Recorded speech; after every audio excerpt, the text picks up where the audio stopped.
నేడు అంతర్జాతీయ కార్మిక దినోత్సవం సందర్భంగా రాపూర్లో సిఐటియు ఆధ్వర్యంలో ఆటో కార్మికులు మేడే వేడుకలు ఘనంగా నిర్వహించారు. సిఐటియు నాయకులు, ఆటో కార్మికులు కలిసి ఎర్ర జెండాను ఆవిష్కరించి ఐక్యతను చాటుకున్నారు. కార్మిక లోకం వర్ధిల్లాలి అంటూ నినాదాలు చేశారు. కేవలం వేడుకలకే పరిమితం కాకుండా ఆటో కార్మికులు నిరుపేదలకు అన్నదానం చేసి తమ ఉదారతను చాటుకున్నారు.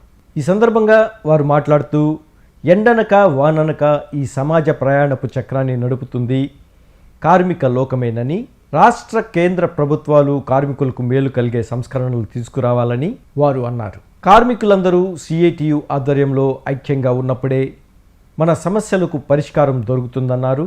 ఈ కార్యక్రమంలో సిఐటియు నాయకులు శ్రీనివాసులు, ప్రమీల ఆటో యూనియన్ సభ్యులు పంతగాని సాయి, విజయ్, పిట్టు పెంచలయ్య, చక్రి, కొప్పల జయశేఖర్ తదితరులు పాల్గొన్నారు.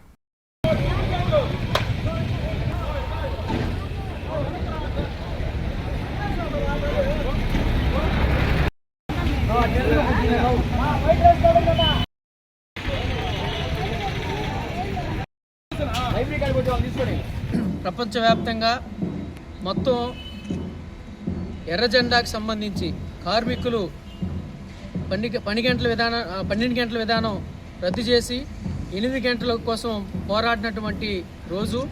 చికాగో నగరంలో కార్మికులు వందలాది మందిని కాల్చి అనేక మంది ప్రాణత్యాగం ద్వారా వచ్చినటువంటి మేడే ఈరోజు రాపూర్ ప్రాంతంలో జరుపుకోవడం జరుగుతూ ఉంది.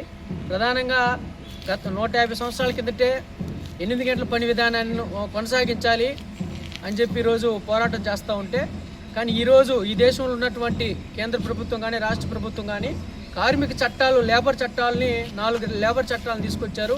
ఈ చట్టాలు ఫుల్ఫిల్గా మేము అమలు చేస్తామని చెప్పి తెలియజేశారు. కానీ ఈ చట్టాల వల్ల 8 గంటల పని విధానాన్ని 12 గంటలు పెంచడం అనేది చాలా దారుణం. అందుకని దీన్ని మేము తీవ్రంగా వ్యతిరేకిస్తూ ఉన్నాం. సంఘటిత రంగం, అసంఘటిత రంగంలో పనిచేసేటువంటి అనేక మంది కాంట్రాక్ట్ వర్కర్స్, అన్ని రంగాల్లో పనిచేసేటువంటి మొత్తం అందరికి కూడా కనీస వేతనం 26,000 రూపాయలు ఇవ్వాలని చెప్పి గత కొన్ని సంవత్సరాల నుండి పోరాటం జరుగుతూ ఉంది. కానీ ఎక్కడ కూడా కార్మిక చట్టాలను ఈరోజు ముందుకు తీసుకెళ్లేటువంటి పరిస్థితి ఎక్కడ కూడా జరగట్లేదు. ఇప్పటికైనా సరే రాష్ట్ర ప్రభుత్వం, కేంద్ర ప్రభుత్వం ఈ మేడే సందర్భంగా మేము ఒకటే తెలియజేస్తూ ఉన్నాం, కార్మిక హక్కులు కాలు రాస్తే మాత్రం సిఐటియు ఆల్ ఇండియా వ్యాప్తంగా కూడా పెద్ద ఎత్తున పోరాటం నిర్వహిస్తుంది. అందుకని ఇప్పటికైనా కార్మిక చట్టాలని తుంగలో దొక్కే విధంగా ఈరోజు జరుగుతూ ఉంది. కాబట్టి ఈ మేడే సందర్భంగా మొత్తం రాపూర్ ప్రాంతంలో ఎలక్ట్రిసిటీ కావచ్చు, అంగన్వాడీ, ఆశా, ఆటో అన్ని రంగాల పరిధిలో సుమారు 16 ప్రాంతాల్లో జెండాలు ఎగరవేయడం జరిగింది. జన్మదిన శుభాకాంక్షలు.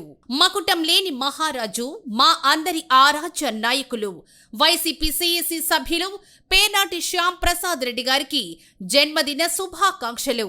ఇలాంటి జన్మదిన వేడుకలు మరెన్నో జరుపుకోవాలని మనసారా కోరుకుంటూ ఇట్లు పేర్నాటి సేవాదళ్, నెల్లూరు జిల్లా.